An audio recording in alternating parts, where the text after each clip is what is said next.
नमस्कार दोस्तों, स्वागत है आपका आपके पसंदीदा चैनल नॉलेज बेसिस पर। गाइज आज की जो हमारी टेस्ट सीरीज है वो टेस्ट सीरीज नंबर 32 है। इससे पहले हम 31 टेस्ट सीरीज अपलोड कर चुके हैं। यदि आपने अभी तक उनको नहीं देखा है तो वीडियो की डिस्क्रिप्शन बॉक्स में प्लेलिस्ट का लिंक दिया हुआ है, आप उस पर क्लिक करके सारे के सारे वीडियोज़ एक साथ देख सकते हो।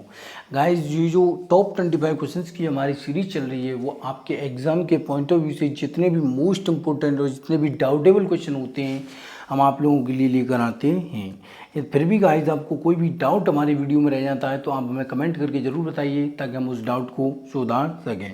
तो चलिए गाइज करते हैं आज का अपना वीडियो स्टार्ट।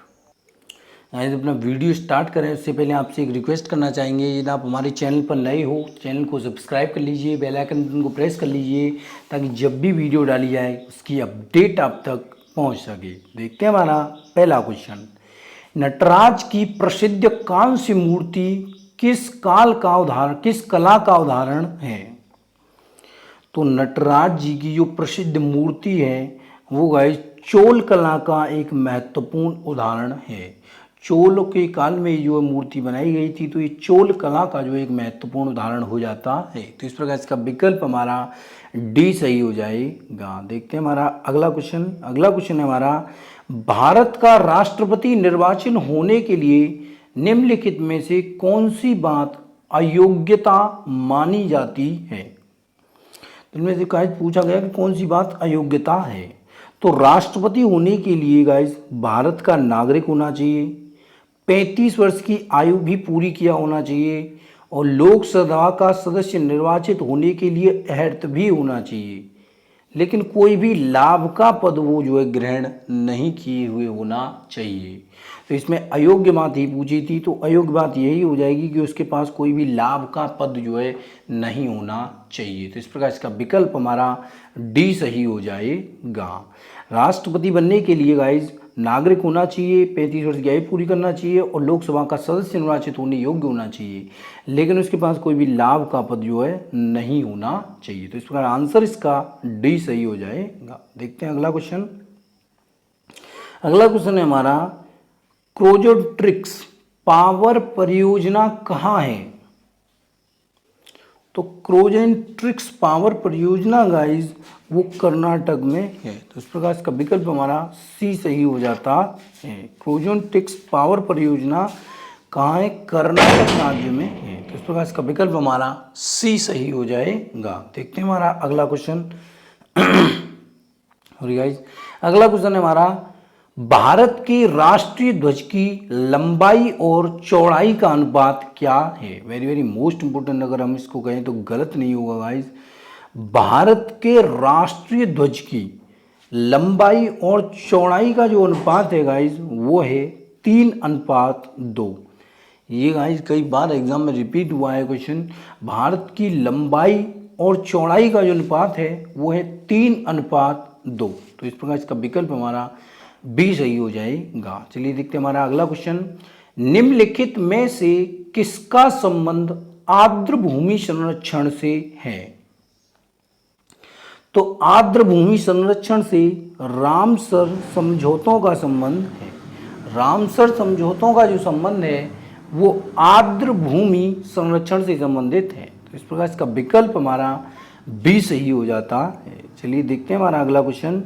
हीराकुंड बांध किस नदी पर है?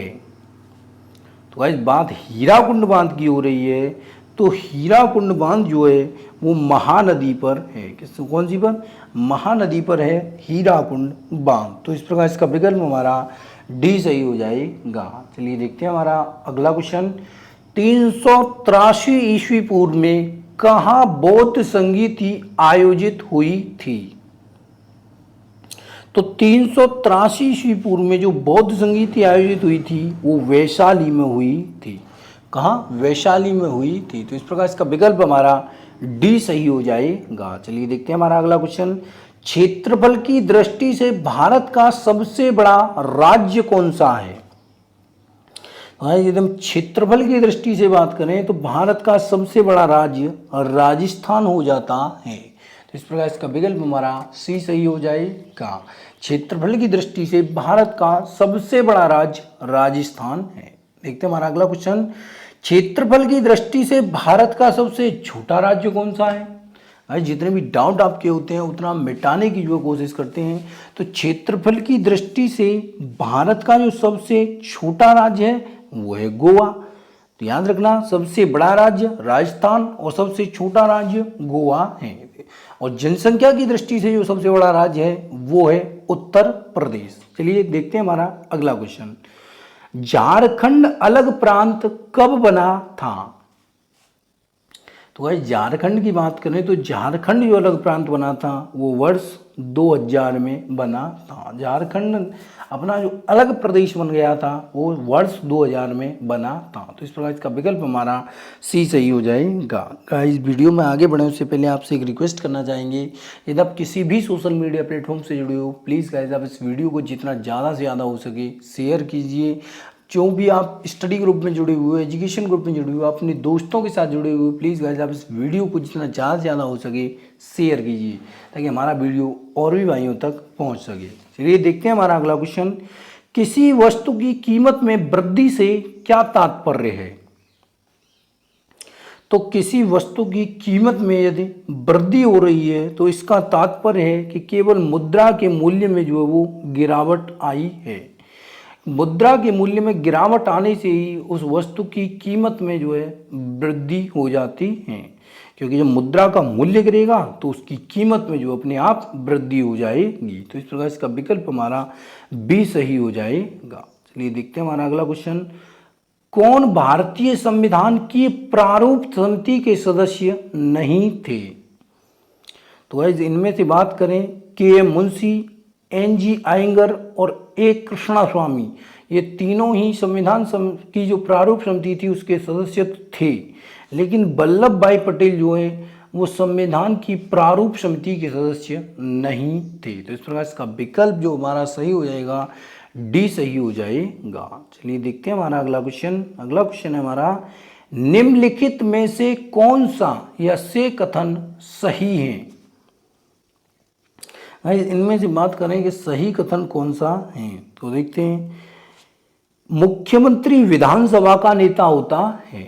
ये बात तो सही तो है गाइस, मुख्यमंत्री विधानसभा का नेता हो सकता है, विधान परिषद का भी हो सकता है, लेकिन विधानसभा का तो होता ही होता है वो। राज्यपाल द्वारा राज्य प्रशासन के महत्वपूर्ण पदों पर नियुक्ति हेतु व्यक्तियों का चयन किया जाता है। ये बात भी बिल्कुल सत्य है कि राज्यपाल द्वारा राज्य प्रशासन की महत्वपूर्ण पदों पर नियुक्ति हेतु व्यक्तियों का चयन जो है किया जाता है। यानी ये दोनों ही बात गाइस जो इसकी सत्य है। मुख्यमंत्री द्वारा का चयन मुख्यमंत्री द्वारा किया जाता है, राज्यपाल द्वारा राज्य प्रशासन के महत्वपूर्ण पदों पर नियुक्ति हेतु व्यक्तियों का चयन मुख्यमंत्री द्वारा किया जाता है। तो ये बात गाइस दोनों ही जो हमारी सत्य हो जाती है। तो इस प्रकार इसका विकल्प जो हमारा सी सही हो जाता है कि 1 और 2 दोनों ही विकल्प जो हमारे सही हैं। चलिए देखते हैं हमारा अगला क्वेश्चन, भारत में निर्धनता के स्तर का आकलन किस प्रकार किया जाता है। तो भारत के अंदर जो निर्धनता का आकलन किया जाता है वो विभिन्न राज्यों में प्रति व्यक्ति आय के आधार पर किया जाता है। विभिन्न राज्यों में प्रति व्यक्ति आय के आधार पर ही भारत में निर्धनता के स्तर का आकलन किया जाता है। तो इस प्रकार इसका विकल्प हमारा ए सही हो जाएगा। देखते हैं हमारा अगला क्वेश्चन, सार्वजनिक वितरण प्रणाली का लक्ष्य क्या है। तो सार्वजनिक वितरण प्रणाली जो है उसका लक्ष्य है गरीबों को खाद्य सुरक्षा उपलब्ध कराना, जमाखोरी व कालाबाजारी को रोकना, व्यापारियों द्वारा अधिक मूल्य लिए जाने को रोकना। यानी ये तीनों ही जो हैं वो सार्वजनिक वितरण प्रणाली के लक्ष्य हैं। तो इस प्रकार हमारा जो आंसर हो जाएगा वो हो जाएगा डी, कि उपरोक्त सभी जो हैं वो सार्वजनिक वितरण प्रणाली के लक्ष्य हैं। गरीबों को खाद्य सुरक्षा उपलब्ध कराना, जमाखोरी व कालाबाजारी को रोकना, व्यापारियों द्वारा अधिक मूल्य लिए जाने को रोकना। तो इस प्रकार इसका विकल्प हमारा डी सही हो जाएगा। चलिए देखते हैं हमारा अगला क्वेश्चन। अगला क्वेश्चन है हमारा, 2 कथन दिए हुए हैं, एक कथन दिया हुआ है और एक कारण दिया हुआ है। तो इनमें से आपको बताना है कि क्या दोनों ही सही हैं या दोनों गलत हैं। देखते हैं, संगम काल में अधिकांश व्यापार वस्तु विनिमय द्वारा होता था। ये बात तो गाइस बिल्कुल सही है कि संगम काल में जो व्यापार होता था वो वस्तु विनिमय के द्वारा होता था। धन विनिमय का सर्वाधिक सामान्य स्वीकृत माध्यम होता था। तो गाइस ये बात बिल्कुल सही है और ये कारण भी गाइस बिल्कुल सही व्याख्या करता है। ये कारण भी क्या है, सही व्याख्या करता है। तो इसका मतलब हो जाएगा कि कथन और कारण दोनों ही सही हैं और कारण कथन की सही व्याख्या भी करता है। तो इस प्रकार इसका विकल्प जो हो जाएगा वो हमारा ए सही हो जाएगा। चलिए देखते हैं गाइस हमारा अगला क्वेश्चन है, किसने कहा था तुम मुझे खून दो और मैं तुम्हें आज़ादी दूंगा। Guys very very most important question है गाइस, कई बार एग्जाम में रिपीट हुआ है। और ये नारा जो दिया था कि तुम मुझे खून दो मैं तुम्हें आज़ादी दूंगा, सुभाष चंद्र बोस जी ने दिया था। किसने? सुभाष चंद्र बोस ने ये नारा दिया था कि तुम मुझे खून दो मैं तुम्हें आज़ादी दूंगा। तो इस प्रकार इसका विकल्प हमारा ए सही हो जाता है। देखते हैं हमारा अगला क्वेश्चन, दिलवाड़ा जैन मंदिर कहाँ अवस्थित है। तो जो दिलवाड़ा के जैन मंदिर हैं वो माउंट आबू में अवस्थित हैं। तो इस प्रकार इसका विकल्प हमारा बी सही हो जाता है। देखते हैं हमारा अगला क्वेश्चन, कनाडा का राष्ट्रीय खेल कौन सा है। तो जो कनाडा का राष्ट्रीय खेल है गाइस वो है ice hockey. Ice hockey Canada का राष्ट्रीय खेल है। तो इस प्रकार इसका विकल्प हमारा सी सही हो जाता है। देखते हैं हमारा अगला question, project great Indian bustard Gondwana की शुरुआत कब हुई थी। तो प्रोजेक्ट ग्रेट इंडियन बस्टर्ड जो प्रोजेक्ट शुरू हुआ था वो हुआ था वर्ष 2013 में। कब हुआ था? वर्ष 2013 में ये प्रोजेक्ट जो है शुरू हुआ था। तो इस प्रकार इसका विकल्प हमारा बी सही हो जाएगा। गाइस वीडियो में आगे बढ़े उससे पहले आपसे एक रिक्वेस्ट करना चाहेंगे, यदि आप किसी भी सोशल मीडिया प्लेटफॉर्म से जुड़े हो प्लीज़ गाइस आप उसमें इस वीडियो को जितना ज़्यादा हो सके शेयर कीजिए।